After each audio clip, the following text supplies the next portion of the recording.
Ever green సాంప్రదాయం latest designs క్వాలిటీలో compromise అయ్యే ఛాన్సే లేదు. అంబటి సిల్క్స్ విజయవాడ.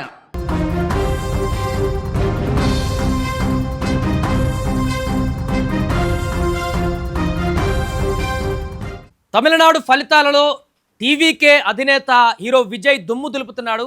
ఎవరు ఊహించినటువంటి విధంగా ఎగ్జిట్ పోల్స్లో 1-2 సంస్థలు మినహా సుమన్ టీవీ కూడా చెప్పింది విజయ్కి ఎక్కువ అవకాశాలు ఉన్నాయని. మిగతా సంస్థలన్నీ కూడా ఎగ్జిట్ పోల్స్లో క్లియర్గా డిఎంకేకే ఎక్కువ ఎడ్జ్ ఇచ్చినట్టుగా కనిపించింది. కానీ ఊహించినటువంటి విధంగా పూర్తిగా ఇప్పుడు టీవీకే ప్రభంజనం కొనసాగుతుంది తమిళనాడు ఫలితాలలో. పోస్టల్ బ్యాలెట్లో అంటే ఏమో అనుకున్నాం. మొదటి రౌండ్ అయిపోయింది, రెండవ రౌండ్ అయిపోయింది.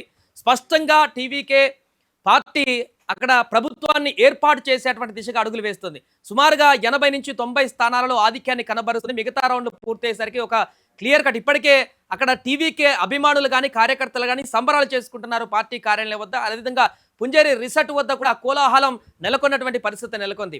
సో దీంతో అక్కడ విజయ్ సీఎం అయ్యేటువంటి అవకాశాలు చాలా స్పష్టంగా కనిపిస్తున్నాయి. ఇన్ కేస్ మ్యాజిక్ ఫిగర్ 118 దాటకపోయినా కూడా ఖచ్చితంగా కింగ్ మేకర్గా మారి విజయ్ మిగతా పార్టీ మద్దతుతో ముఖ్యమంత్రి అవుతాడనేది ఒక స్పష్టమైనటువంటి క్లారిటీ తమిళనాడు రాజకీయాల్లో ఇప్పుడు ఏర్పడింది. దీంతోనే అక్కడ ఉన్నటువంటి విజయ్ అభిమానులందరూ కూడా సీఎం సీఎం అంటూ విజయ్తో అక్కడ నినాదాలు చేస్తూ రోడ్ల మీదకి వచ్చి కేరింతలు కొడుతున్నటువంటి సందర్భాలు కూడా ఏర్పడినాయి.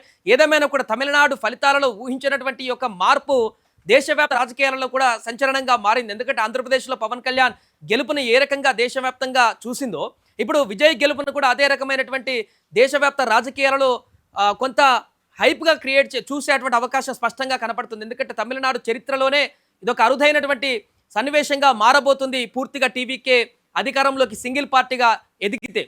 సో ఇంకొన్ని రౌండ్లు ఉన్నాయి కాబట్టి 118 మ్యాజిక్ ఫిగర్ని టీవీకే పార్టీ దాటుతుందా లేదా సింగిల్ లార్జెస్ట్ పార్టీగా నిలుస్తుందా, ఏం జరుగుతుందనేది మరి కాసేపట్లో తెలుస్తుంది. కానీ ఆలోపే ఒక స్పష్టమైనటువంటి క్లారిటీ ట్రెండ్స్ అనేవి మనకు కనిపిస్తున్నాయి. టీవీకే పార్టీయే తమిళనాడు రాజకీయాలను ఇప్పుడు శాసించబోతుంది, టీవీకే పార్టీయే అధికారాన్ని చేపట్టబోతుంది అనేటువంటి విషయం అయితే స్పష్టంగా మనకు క్లారిటీ రాబోతుంది. ఆయన ఇంకొకటి విజయ్ నిలబడ్డటువంటి 2 ప్రాంతాలలో పెరంబూర్ కానీ తిరుచి ఈస్ట్ కానీ మొదట ఫస్ట్ రౌండ్లో కొంత తిరుచి ఈస్ట్లో వెనకడుగు వేశాడు విజయ్ అని చెప్పేసి వార్తలు వచ్చినా కూడా ఆ తర్వాత 3 రౌండ్ల వరకు 2 స్థానాలలో కూడా విజయ్ అక్కడ విజయ ప్రభంజనం సృష్టించబోతున్నాడు. 2 ప్రాంతాలలో కూడా ఎమ్మెల్యేగా ఇప్పుడు గెలిచే అవకాశాలు విజయ్కి కనిపిస్తున్నాయి. దీంతో టీవీకే పార్టీ తమిళనాడులో ఎంత ఇంపాక్ట్ చూపించింది అనేది చాలా స్పష్టంగా మనకు కనిపిస్తుంది. ఎందుకంటే గతంలో 50 సంవత్సరాల రికార్డ్ని తిరగరాసి అక్కడ ఓటింగ్ శాతం కూడా నమోదైనప్పుడే ఏదో జరగబోతుంది అనేటువంటి సంకేతాలు తమిళనాడులో కనిపించాయి. 85% పోలింగ్ నమోదైంది తమిళనాడులో 234 స్థానాలలో. కొన్ని నియోజకవర్గాలలో అయితే 90% పైగా పోలింగ్ నమోదైనటువంటి సందర్భాన్ని చూసాం. ఇదంతా కూడా కేవలం విజయ్ కోసమే. వివిధ దేశాల నుంచి కూడా వచ్చి ఓట్లేశారు విజయ్ కోసమే. యువత, మహిళలు చాలామంది ఇళ్ల నుంచి కదిలారు.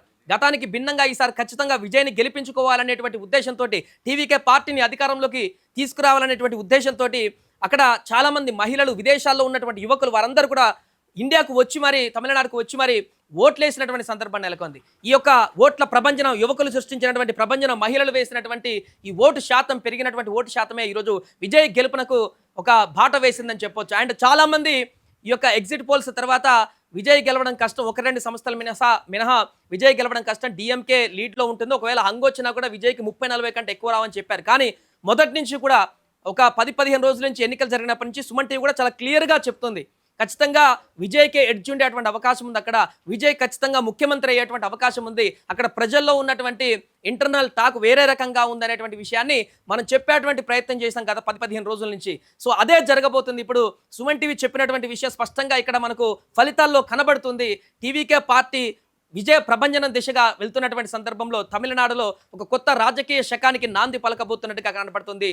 అండ్ ఇప్పటికే విజయ్ సింగిల్ లార్జెస్ట్ పార్టీగా వెళ్తున్నటువంటి సందర్భంలో క్లియర్గా మ్యాజిక్ ఫిగర్ దాటితే ఓకే, ఒకవేళ సింగిల్ లార్జెస్ట్ పార్టీగా కనుక విజయ్ అవతరిస్తే బయట నుంచి మద్దతు ఇవ్వడానికి ఆల్రెడీ మిగతా పార్టీలు కూడా రంగంలోకి దిగుతున్నట్టుగా కనపడుతుంది. అన్నా డిఎంకే అది కూడా 2nd, 3rd ప్లేస్లో. డిఎంకే పూర్తిగా స్టాలిన్కి ఒక బిగ్ షాక్ అని చెప్పొచ్చు. ఇది సీఎంగా ఉన్నటువంటి స్టాలిన్ ఈసారి ఖచ్చితంగా అధికారంలోకి చేపడతామంటూ రకరకాల ప్రచారంలో మాటలు మాట్లాడినటువంటి సందర్భాన్ని చూస్తాం. ఇప్పుడు కనీసము సింగిల్ లార్జెస్ట్ పార్టీగా కూడా డిఎంకే లేనటువంటి పరిస్థితి కనిపించింది. ఒక హీరో, ఒక సినిమాకు సంబంధించినటువంటి హీరో, అది కూడా కొన్ని నెలల క్రితమే ఎన్నికలకు ముందు పార్టీ పెట్టినటువంటి హీరో, ఒక బలమైనటువంటి నేత, దశాబ్దాల చరిత్ర ఉన్నటువంటి డిఎంకే పార్టీని ఢీకొట్టి ఆ పార్టీని ఓటమి పాలు చేయడానికి కీలకమైనటువంటి పాత్ర పోషించినటువంటి విజయ్ ఇచ్చినటువంటి స్ట్రోక్ ఇప్పుడు సీఎం స్టాలిన్ కూడా అక్కడ షాక్ అవుతున్నటువంటి పరిస్థితి నెలకొంది.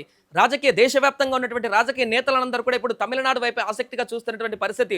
వెస్ట్ బెంగాల్లో కూడా ఫలితాలు కొనసాగుతున్నా అక్కడ చాలా వరకు ట్రెండ్స్ అన్ని కూడా బీజేపీకి ఇచ్చా. ఇదంతా ఒక క్లారిటీగా కనిపించింది, కొంత ఉద్రిక్తతల వరకు ఓకే.